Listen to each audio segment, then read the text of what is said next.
నమస్తే, welcome to our channel. నేను సిరి. ఏపీలో అయితే మొత్తానికైతే ప్రభుత్వం అయితే మారిపోయింది. సో ఇప్పుడు ఈ 5 సంవత్సరాలుగా చేసిన అవినీతి అక్రమాలకి దానికి సంబంధించిన నేతలే కావచ్చు, వాళ్ళకి సహకరించిన అధికారుల పరిస్థితి ఏంటి, మరి ఏం అవ్వబోతుంది ఏపీలో? సో ఈ అంశాన్ని మనకు వివరించడానికి మనతో పాటు ఉన్నారు ప్రముఖ రాజకీయ విశ్లేషకులు అంకమరావు గారు. నమస్కారం సార్. సార్, ఇప్పుడు చూస్తుంటే 5 సంవత్సరాలు జగన్మోహన్ రెడ్డి గారి ప్రభుత్వం ఉంది. చాలా వరకు అంటే ఆ రాష్ట్రంలో అవినీతి అక్రమాలు జరిగాయని చెప్పేసి మనకి చాలా వార్తలు ఉన్నాయి. ఆ నేతలకి అధికారులే అండగా ఉండి వాళ్ళు ఏం చేసినా కూడా వాళ్ళు సపోర్ట్ చేయడం అనేది మనం చూసాం. సో ఇప్పుడు మరి ఆ నేతల పరిస్థితి ఏంటి, ఆ అధికారుల పరిస్థితి ఏంటి, ఎలాంటి యాక్షన్స్ వాళ్ళ మీద ఉండబోతున్నాయి? అంటే ఇక్కడ ఈ అధికారుల్లో చాలామంది కూడా తెలుగుదేశం ప్రభుత్వం ఉండగా పనిచేసిన వాళ్ళు ఉన్నారు.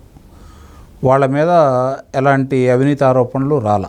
చిన్న చిన్న ఏమన్నా జరిగినాయేమో కానీ ఈ విధమైనటువంటి ఘోరమైనటువంటి కార్యక్రమాల్లో పాలు పంచుకున్న విధానం లేదు వాళ్ళల్లో. దీన్ని బట్టి మనకు అర్థమవుతుంది ఏంటంటే అధికారుల్లో కంటే కూడా పాలకుల యొక్క నిర్వాహకం వల్లే ఇవన్నీ జరుగుతున్నాయి అనేది చాలా స్పష్టంగా అర్థమైపోయింది. రాజు మంచివాడై మంచి పరిపాలన చేస్తే అధికారులు కూడా దానికి అనుగుణంగానే పనిచేస్తారు. కానీ ఇక్కడ రాజే అవినీతి పరుడైనప్పుడు అధికారులు ఎలా ఉంటారంటానికి ఇది ఒక ఉదాహరణ. కారణం ఏంటంటే అవతల వ్యక్తి మీ పని మాత్రం మీరు చేసుకోండి, ప్రజలకు ఉపయోగపడాలని చెప్పి పని చేయించేవాడు ఆయన. నాకు ఉపయోగపడండి, మీకింత ఉపయోగం జరిగిద్దని చెప్పని పని చేయించుకున్న వ్యక్తి నేటి ఇప్పటి వరకు రేపు చంద్రబాబు నాయుడు గారు అధికారంలో రాబోతున్నారు కాబట్టి ఇప్పటి వరకు పనిచేసిన ముఖ్యమంత్రి 2019 నుంచి 2024 వరకు. ఈ వ్యత్యాసం చాలా స్పష్టంగా ఇక్కడ కనపడతా ఉంది. ఇప్పుడు మీరు అడిగిన ప్రశ్నకి సమాధానం ఏందంటే ఇప్పుడే మొదలైంది. ఇంకా చంద్రబాబు నాయుడు గారు అధికారం చేపట్టక తలికే కార్యక్రమాలు మొదలైనవి.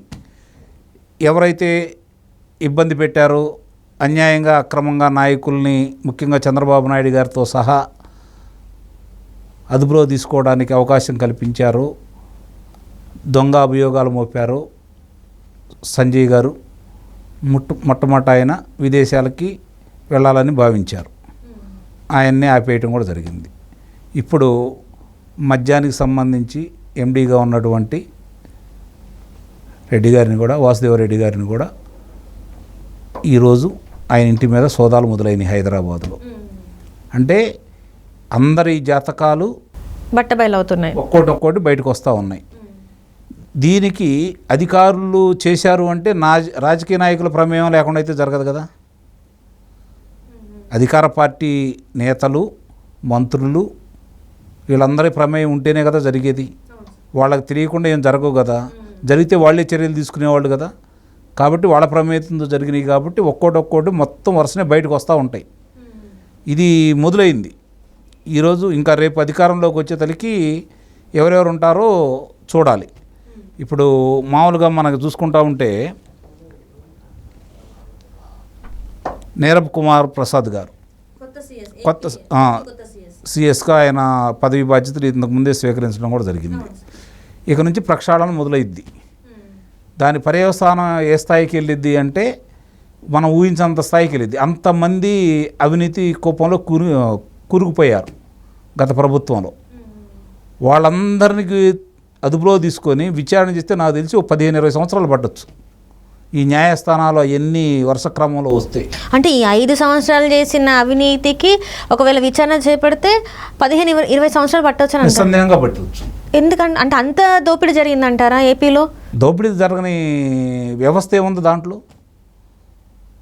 సహజ వనరుల కాడ్నుంచి, ప్రకృతి వనరుల కాడ్నుంచి, అలాగే భూగర్భంలో ఉన్నటువంటి వనరులు కూడా దోసుకున్నారు కదా. మొన్న ఇసుకకు సంబంధించి సుప్రీంకోర్టు వారు ఇచ్చిన దాన్ని చూస్తూ ఉంటే, వాళ్ళకి సమర్పించిన వాళ్ళని చూస్తూ ఉంటే ఇంకో ఎన్నో సంవత్సరాల వరకు రావాల్సినటువంటి ఇసుకని ఇప్పుడే దోసుకెళ్ళిపోయారు వాళ్ళు. ఆల్రెడీ కోర్టు చెప్పింది కదా. మరి ఇవన్నీ కూడా ఒక్కొక్కటి బయటకు వస్తాయి కదా. అది ఒక్క ప్రాంతంలో జరిగింది కాదు కదా, ఆంధ్ర రాష్ట్ర యావత్తు జరిగింది కదా. జిల్లాకు ఒక అధికారి ఉంటాడు కదా, అలాగే వాళ్ళ కింద 10 మంది అధికారులు ఉంటారు కదా. మండల స్థాయి అధికారులు కావచ్చు, లేకపోతే డిప్యూటీ కలెక్టర్లు కావచ్చు, అసిస్టెంట్ కలెక్టర్లు కావచ్చు, ఉంటారు కదా. ఆర్డీఓలు ఉంటారు కదా, ఎంఆర్ఓలు ఉంటారు కదా, ఎండిఓలు ఉంటారు కదా. మరి ఇంతమందికి తెలియకుండా అందుట్లో ఎవరైనా సరే ఒక అధికారి ఇలా జరుగుతుందని చెప్పిన ప్రభుత్వానికి రాయలేదు కదా, న్యాయస్థానానికి వివరించలేదు కదా, మరి వాళ్ళందరూ బాధ్యులే కదా.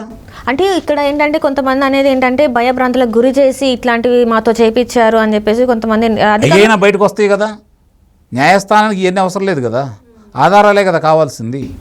ఇప్పుడు వాళ్ళు కూడా బలవ్వాల్సిందే అంటారా? నిస్సందేహంగా. అందుట్లో అనుమానం ఏముంటుంది చెప్పండి. అంటే ఇప్పుడు సార్ ఇప్పుడు మీరు చెప్పారు ఇసుక ర్యాంపులే కావచ్చు, వాళ్ళు అసలు యాక్చువల్గా అయితే ఇంతకుముందు ఫ్రీ ఇసుక ఉండేది. ఇప్పుడు ఏంటంటే 40,000 50,000 వరకు కూడా వెళ్ళిపోయిన పరిస్థితి చూసాం. సో మరి దీనికి సంబంధించే కావచ్చు, మద్యం గురించే కావచ్చు, అనేక విషయాలు ఉన్నాయి. ముఖ్యంగా మాట్లాడుకోవాలంటే మాజీ సిఎస్ జవహర్ రెడ్డి గారు చేసిన ఈ మధ్యకాలంలో అసైన్డ్ భూముల గురించి మరి ఆయన మీద ఇలాంటి యాక్షన్స్ అయినా తీసుకునే అవకాశం ఉందంటారు? ఎందుకంటే బట్టబయలు అయిపోయింది, చెప్తున్నారు ఖచ్చితంగా 800 ఎకరాలు 700 ఎకరాలను బయటకు వచ్చేసింది కూడా. వాళ్ళ కుమారుడు గురించి తన గురించి మాట్లాడుతూనే ఉన్నారు. మరి వాళ్ళ మీద ఎలాంటి యాక్షన్స్ ఉంటాయి? జరుగుతాయండి. ఒక్కోటి ఆయనకి కనీసం ఒక్క నిమిషమే కదా, ఇంతకంటే అవమానం ఏమని చెప్పండి. కాబోయే ముఖ్యమంత్రిని అభినందిద్దామని వస్తే ఆయన్నే నువ్వు తప్పుకొని నువ్వు సెలవుల మీద వెళ్ళమని చెప్పి ఒక్క నిమిషం మాట్లాడి పంపించారు అంటే ఆయన మీద వీళ్ళకి ఎంత కోపం ఉందనేది అర్థమైపోతూ ఉంది కదా. ప్రజలందరూ స్పష్టంగానే చూస్తూనే ఉన్నారు కదా. కాబట్టి ఈ అభియోగాలకన్నిటికీ రేపు వాళ్ళందరూ ఎదుర్కోవాలి. ఇందుట్లో చాలా వరకు 99% మందికి శిక్షలు పడే అవకాశం ఉంది. అంటే ఇక్కడ చూస్తే ఐఏఎస్ ఆఫీసర్ల పేర్లు ఉన్నాయి, ఐపీఎస్ ఆఫీసర్ల పేర్లు ఉన్నాయి, ఇంకా కొంతమంది నేతలు కూడా ఉన్నారు. మరి ఎవరైతే ఉన్నత అధికారులు ఉన్నారో మరి వాళ్ళ పరిస్థితి ఏందంటారు? అందరూ శిక్షలు ఎదుర్కోవాల్సింది, అనుమానం ఏముంటుంది దాంట్లో. ఆల్రెడీ జగన్మోహన్ రెడ్డి గారు బెయిల్ మీద ఉన్నారు, బెయిల్ మీదనే ముఖ్యమంత్రి అయ్యారు. ఇప్పుడు మాజీ ముఖ్యమంత్రి మరి ఈయన ఇప్పుడు పాత కేసులు బయటకు వచ్చే అవకాశం ఉందా, లేకపోతే ఇదే బెయిల్ మీద ఇంకా కొనసాగే అవకాశం ఉందంటారా? మరి ఇప్పుడు గతంలో లాగా న్యాయస్థానాల దృష్టి కొంచెం మారితే త్వరగా బయటకు వస్తుంది ఇవన్నీ.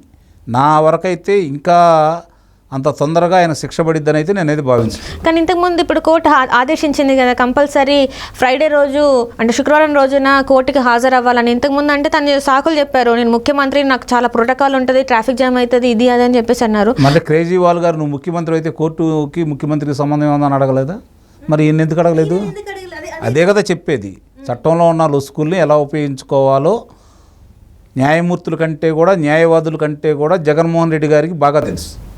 మరి ఇప్పటికైనా శుక్రవారం రోజున ఇప్పుడు కోర్టు ఆదేశించింది కాబట్టి మరి శుక్రవారం రోజున హాజరయ్యే అవకాశం ఉందంటారా, లేకపోతే మళ్ళీ అంటే తప్పించుకునే ప్రయత్నం చేసి విదేశాలకు వెళ్ళే అవకాశం ఉందంటారా? అధికారంలో లేని 5 సంవత్సరాలు ఎలా అయితే దాన్ని కప్పిపుచ్చుకోగలిగారో రేపు పొద్దున అట్లానే చేసుకుంటాడు. ఆయన అపారమైన ధనం సంపాదించాడు కాబట్టి దాంతో ఏమైనా చేయాలని ఆయన అనుకుంటున్నాడు. చాలా వరకు విజయవంతం అయ్యాడు, రేపు కూడా అట్లనే విజయవంతం అవుతాడు. కాకపోతే అన్నీ ఇప్పుడు ఆయనకి గతంలో 67 స్థానాలు వచ్చినాయి, 8 మంది లోక్సభ సభ్యులు గెలిచారు. కానీ ఇప్పుడు వచ్చేతలికి ఆయన మరీ కనీసం ప్రతిపక్ష స్థాయి హోదా కూడా రాలేదు కదా. కాబట్టి ఆలోచిస్తారు, సహకరించిన వాళ్ళు కూడా కొంచెం ఆలోచిస్తారు. సో మొత్తానికైతే ఎవరైతే ఇక్కడ అవినీతికి పాల్పడ్డ అధికారులే నేతలే కావచ్చు, ఇంకా ముందు వాళ్ళు ఖచ్చితంగా జైలుకి వెళ్ళే అవకాశం ఉందని మీరు చెప్తున్నారు. రైట్ సార్, మరి ఏం జరుగుతుంది ఏంటనేది మనం కొంతకాలం వెయిట్ చేస్తే మనకు తెలుస్తుంది. Thank you so much sir. Thank you.